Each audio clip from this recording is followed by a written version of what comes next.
नाम महिमा का संकेत करने के लिए यह कोई कल्पना करके कथा कही गई हो, ऐसा मत समझना। ये सामान्य इतिहास नहीं, इतिहास कल्पित नहीं होता है, इतिहास सत्य होता है। हाँ, झूठा लिखा जाएगा तो कल्पित होगा। जैसे अंग्रेजों के जमाने में भारतवर्ष का झूठा इतिहास लिखा गया, उसमें हर प्रकार से भारतीय सनातन संस्कृति को नीचा दिखाया गया।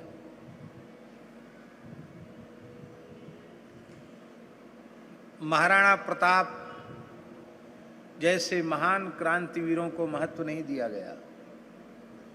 छत्रपति शिवाजी महाराज को भी समादर नहीं दिया गया, छत्रसाल जी को भी समादर नहीं दिया गया। कहाँ तक कहें, महारानी लक्ष्मीबाई को भी समादर नहीं दिया गया। मनगढ़ंत ऊटपटांग बातें इतिहास के नाम पर, झूठी मनगढ़ंत बातें लिखी गई। चलो, अंग्रेजी शासन था, उनका तो षड्यंत्र था, पर और अधिक दुर्भाग्य हुआ कि स्वतंत्र भारत में उस झूठे इतिहास को ही इस देश की सरकार ने स्वीकार किया। वो स्वीकार ही नहीं किया,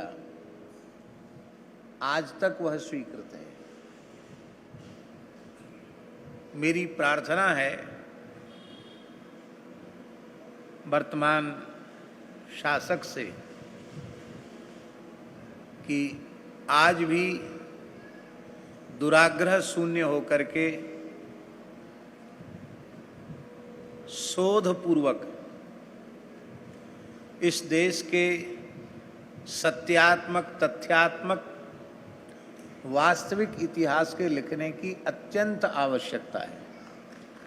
यदि इस देश के गए हुए गौरव को पुनः स्थापित करने की इच्छा है तो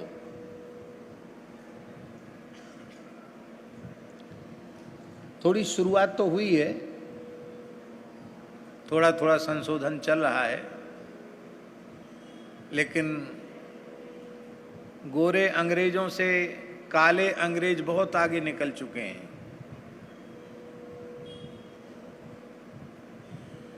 गोरे अंग्रेज तो गोरे थे, वे अपना संप्रदाय छोड़ गए हैं यहाँ,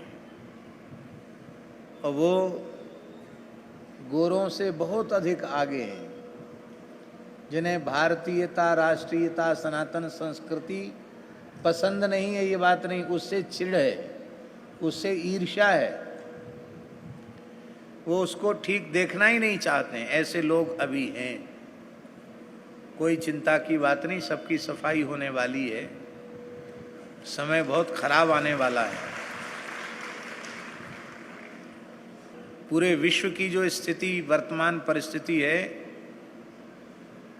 उसको देखकर लगता है कि कभी न कभी भयंकर युद्ध होगा, और जो संपूर्ण प्रकृति को और संसार को मिटाने के घातक हथियार बने हैं, उनका प्रयोग भी होना ही है। उपद्रव तो लगातार दैवी आपदाएं आ रही हैं, जल प्रलय, अग्नि प्रलय, बवंडर, चक्रवात, तूफान आ रहे हैं। इस बार वर्षा काल में कितना विप्लव हुआ, हिमाचल प्रदेश पूरा त्रस्त हुआ, पूरे उत्तराखंड में कितनी दैवी आपदा आई। ये सब संकेत हैं। इसलिए आने वाले भयंकर समय में जो भगवत शरणागत होंगे, वस्तुतः ईमानदारी से आस्तिक और धर्मात्मा होंगे, गौ, ब्राह्मण, वेद और पुराण पुरुषोत्तम के उपासक होंगे, जिनका जीवन शास्त्र नियंत्रित होगा, ऐसे लोग ही बचेंगे। इसलिए अपनी सुरक्षा के लिए भी हमें धर्म का निष्ठापूर्वक आश्रय लेना चाहिए।